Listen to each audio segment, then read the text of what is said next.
on a mic that, sorry, mic is not. Okay, thank you.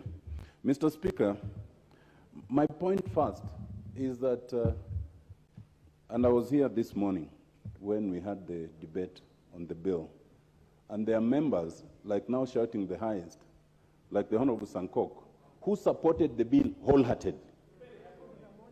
All of them. And praised it and did everything. Honorable Baya, please. Yes.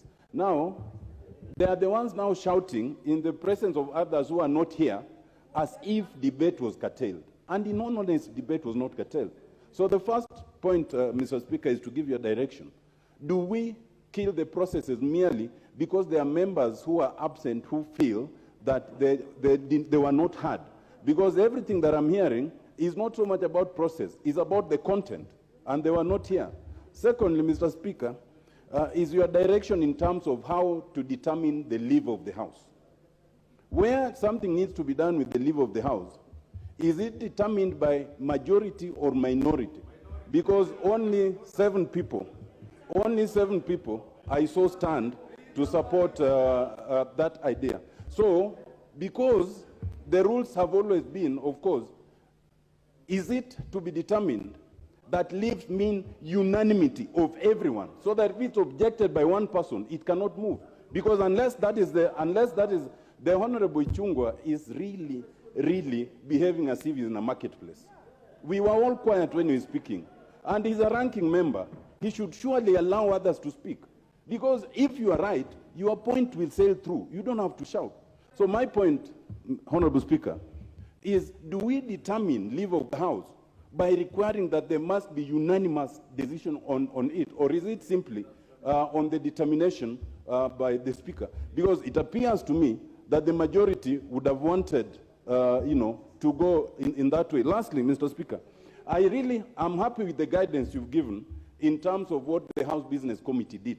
Because it is true that bills should not stay in committees forever, especially those that need to be fast-tracked.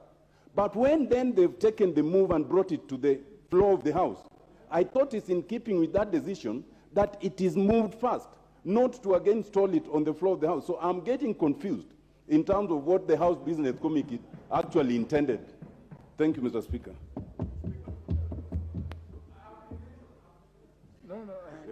Sorry, no.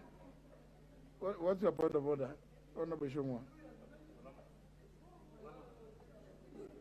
Thank you, Honorable Speaker. Honorable Speaker, maybe just to inform my good friend and colleague, Honorable Otiende Amolo. Leave of the House, Honorable Speaker, and I'll just read for him, standing order number 2.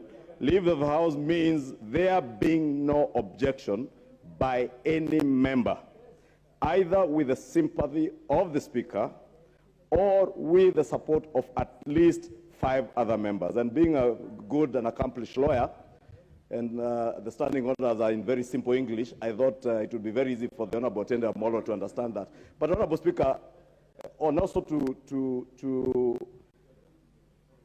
the chair of the committee, Honorable Speaker, it's completely out of order for the chair of the committee to be imputing improper motive on any member who has risen to his place, like the Honorable Owen Baya, to speak to some of the issues and the amendments.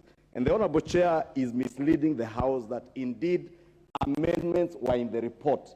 And we know, Honorable Speaker, amendments become amendments of the House once they are approved by the office of the Speaker and published on the order paper. The amendments on this order paper were only published when this order paper was published last night. Therefore, it is completely misleading for the chair to be misleading the House and Kenyans out there who do not know that maybe the Honorable Owen Baya or any other member had not read the report. We read, and that is why members want time to be able to propose amendments and even to be able to offer your committee an opportunity to even do winnowing of some of the amendments that probably could be similar to the amendments that you have proposed here.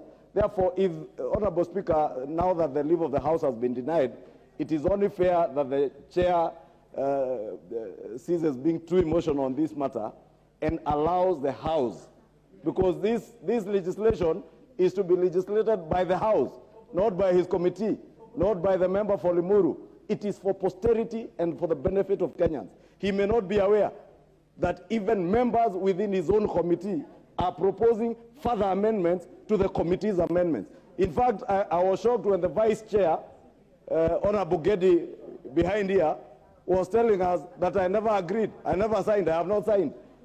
And I don't know whether she has signed the report or not, or she was speaking in response to the issues that have been raised. But indeed, there are issues, Honorable Speaker, that the chair and the leader of majority must desist from rushing us into a process that will not be beneficial to the people of Kenya. And the issues of statelessness, as have been raised, don't just affect the people in Kilifi. I have constituents in Kabete, in Mugoga, some in the Honorable Muadhi's constituency, the Shona community, that has now moved to Rironi, in Keno, here in Hurlingham, the Shona community is there, Honorable Speaker. And as much as we have addressed some of the issues that we do not want to be rushed into, unless you have other ulterior motives that you are not telling the people of Kenya. Let me hear the member for Saku.